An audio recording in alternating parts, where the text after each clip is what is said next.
This video is sponsored by OMIO. For great deals on trains, planes, buses and ferries, check them out at the link below.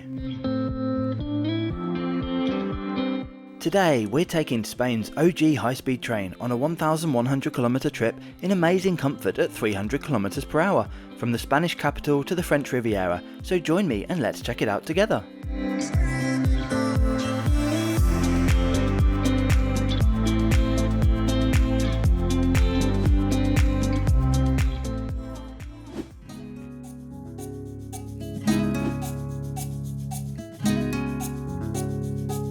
Welcome to Madrid. This is the starting point for today's epic international journey to southern France. The city itself is Spain's largest and is home to 3 million people, with a total of 7 million in the metropolitan area. Madrid is a wonderful mix of old historical sites, bustling shopping streets and modern skyscrapers. If you don't speak English, be sure to turn on the closed caption subtitles below, as they're translated into 140 languages for you.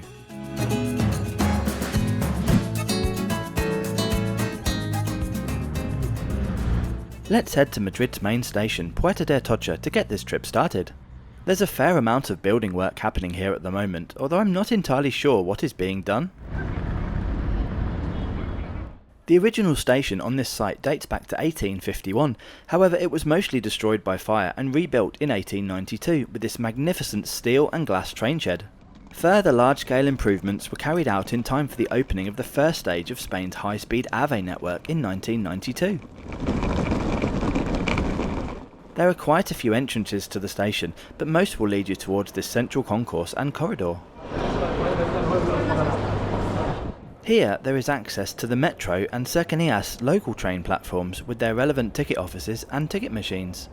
All AVE tickets come with a free local train connection within 4 hours of your departure and/or arrival. Just scan the barcode on your AVE ticket at the cercanías gate line to make use of this. Today we'll be taking the international AVE 9725 service from Madrid Atocha to Marseille Saint-Charles, departing at 1:25 PM. It's only showing as going to Barcelona on this board for some reason. There are two departure areas, Planta Baja, seen here, and Planta Primera, which is where my train is departing from, which is located further down the corridor to the right.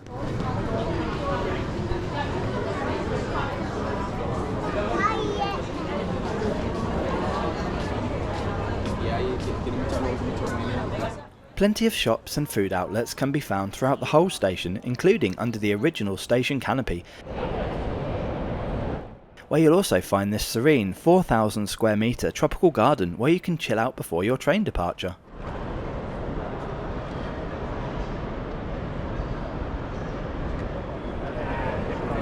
In here is also the staff ticket office and access to the escalators and lifts to the first floor departure area.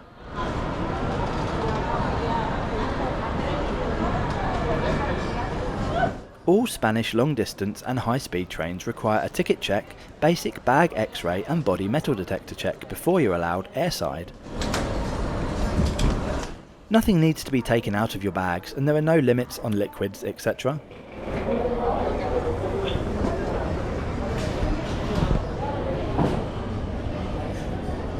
Once through to the departure area, the Renfe lounge and a few shops can be found off to the right, and a couple of cafes and more shops off to the left. I've got a little while before boarding, so I'll just grab a latte from this cafe and let's check out today's 1,100 km route. We will depart from Madrid Puerta de Atocha at 1:25 PM and travel via Zaragoza, Barcelona, Perpignan and Montpellier before a scheduled arrival at Marseille Saint-Charles on the French Riviera at 9:23 PM this evening.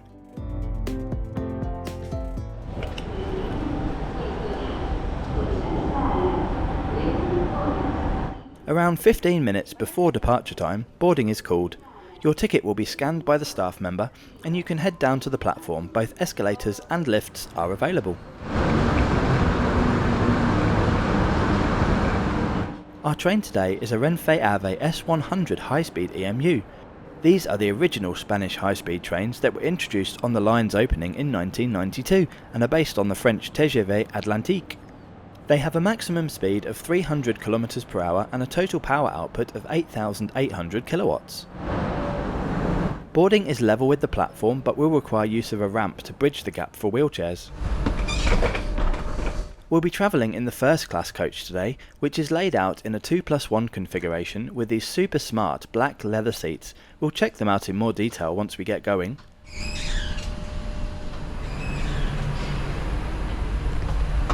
Luggage can be stored on the large stacks at the end of the coaches or on the overhead racks which run above all of the seats.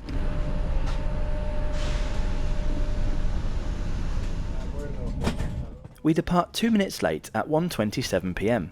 This journey is 1,115 kilometres in total distance and is scheduled to take 7 hours and 58 minutes of travel time, arriving at 9:23 p.m. this evening.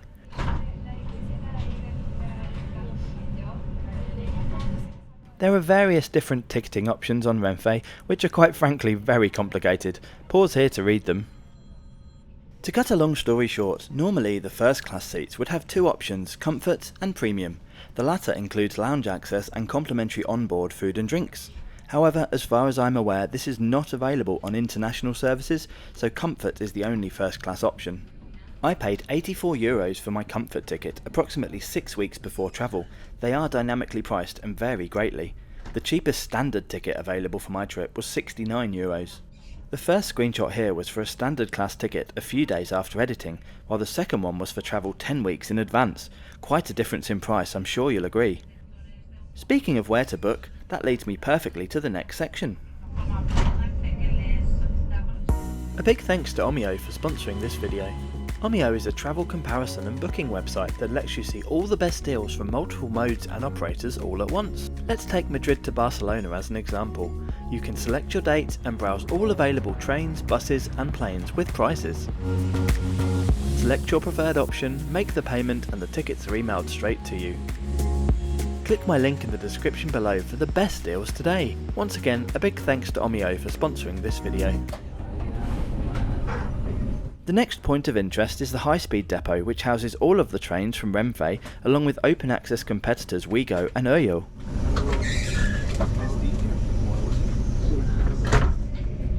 Here's an OMIO Frecciarossa set passing now. For my review of Spain's newest high-speed service, click the link above now.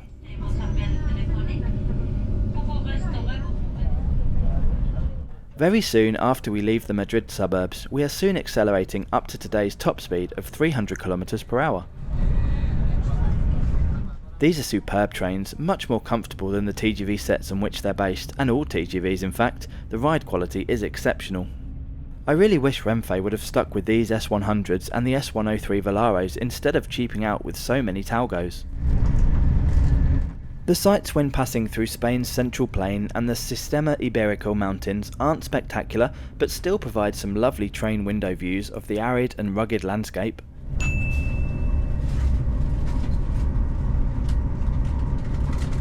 We now diverge the main line to make the second of today's 12 intermediate stops. Zaragoza is the capital of the autonomous region of Aragon and home to 675,000 people. We call it the main station Zaragoza de Licias, which is also the main intermodal transport hub connecting long-distance, regional and commuter trains, along with intercity and local buses. There is also a hotel, seen here in the background, with rooms overlooking the platform area. I really want to stay here once. Okay, back on the move, and it's time to check out the large black leather seats here in comfort class. Most are in airline style. They are very well padded and have a great ergonomic shape to them. There are padded winged headrests and padded adjustable armrests. The seat offers a small recline with the push of this button and sliding the base forward. Legroom is adequate but not exceptional. A footrest, storage pocket and large sturdy tray table with cup holder are available, along with one 2-pin European style power socket, a small litter bin and an entertainment system. I couldn't test this as I didn't have any wired headphones. Up above you will find personal reading lights, 2 coat hooks and full-length blinds on all windows. Free Wi-Fi is available along with TV and movies on demand, accessed by scanning this QR code through the Play Renfe app. Overall, it's a very comfortable and well-equipped first-class product, up there with the best in Europe, and I'm very happy to spend 8 hours here today. The food and drinks being handed out now are the complimentary premium goodies. I guess people who are travelling domestically within Spain had the option to book this, as the train runs as a normal AVE service too. As mentioned, this was not available for me to book, however you still have options. You can visit the onboard dining car, which serves a good selection of sandwiches and snacks along with hot and cold drinks including alcohol. There is no seating area in here, just some high tables for standing at, chatting and eating.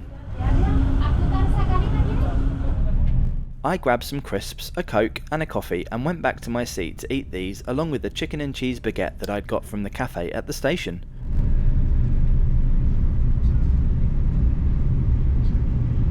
I love chilling out with some drinks and snacks and watching the world fly by at 300 km per hour.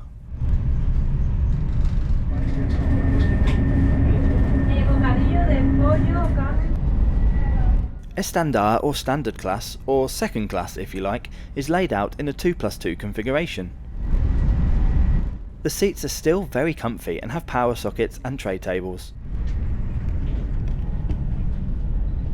2 wheelchair spaces can be found in one of the coaches.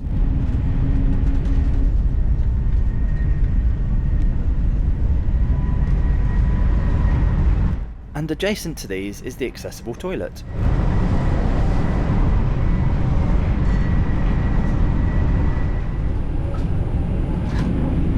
Every coach features at least one toilet, and here's a look at one of the regular ones.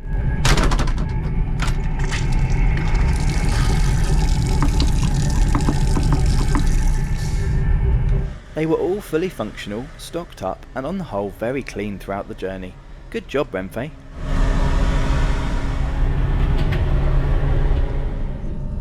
We have now entered the autonomous region of Catalonia and make our first stop at Camp de Tarragona. When the Madrid-Barcelona high-speed line alignment was finalised, this station had to be built 8 kilometres away from the city of Tarragona itself, which was really not to the liking of the locals. And about halfway between Tarragona and Barcelona, look left and you'll see the imposing Montserrat Mountains away in the distance. These are easily accessible by regional train from Barcelona, and there is even a rack railway up the main mountain and 2 funiculars to take you even higher. Well worth a visit in my opinion. We have now dived into the tunnels underneath Barcelona, the capital of Catalonia. The city proper is home to 1.6 million residents, expanding to 5.5 million in the metropolitan area, making it Spain's second most populated urban area, only behind Madrid. Unfortunately, the underground Sants Estación is a very dark, dingy and uninspiring place. It's Spain's worst high-speed station in my opinion. A large passenger exchange and also a crew change takes place here, so we are stopped for around 10 minutes. Time to stretch my legs quickly. Barcelona really is a lovely place. It's not all ruined buildings and graffiti, I promise.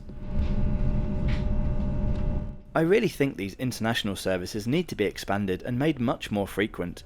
Renfe and SNCF need to work closer together in collaboration and at least launch an hourly service from Madrid and Barcelona to connect Paris, Marseille, Lyon, Toulouse and the greater French high-speed network. However, we do get a lovely sunset as we exit the suburbs and head back up to speed on the line towards Girona and the French border.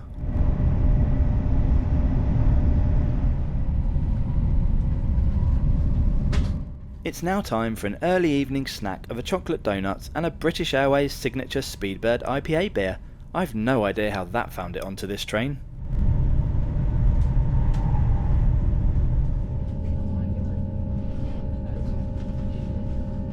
Our last stop within Spain is at Figueres Villafont, and then we cross the border into France non-stop at 300 km per hour. As both Spain and France are in the EU and Schengen zone, no border checks are required.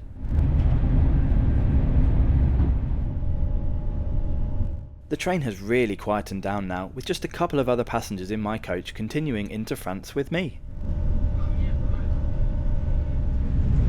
Unfortunately, there is little to nothing to show you outside in the pitch black now, so let's fast forward to arrival at Marseille. Saint-Charles is the main station in France's third largest city, which has a population of 1.6 million people. We arrived 6 minutes late at 9:29 PM, which for an international trip with 12 intermediate stops covering over 1,100 kilometers in 8 hours, I'd say is pretty good. Let me give a quick summary of this trip from Madrid to Marseille in first class on the Renfe AVE S100 EMU. The journey was comfortable and relatively fast, and certainly much more preferable to flying for me. If you can book early enough, the prices are very reasonable too. I'd just like the option to be available to order the premium ticket, which included the lounge access and complimentary food. However, there is a good selection available at the station and on board. I love these trains, and I'm a bit sad that they will be phased out over the coming years to be replaced by the quite frankly terrible Talgo Avril sets.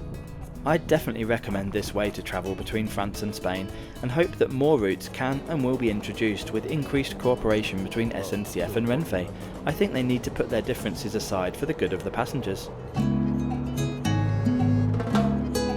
Have you been on any international European high-speed trains before? If so, on which routes? How did you find them? Let me know in the comments below. Don't forget to subscribe, and thanks for watching to the end, and I'll see you in the next video.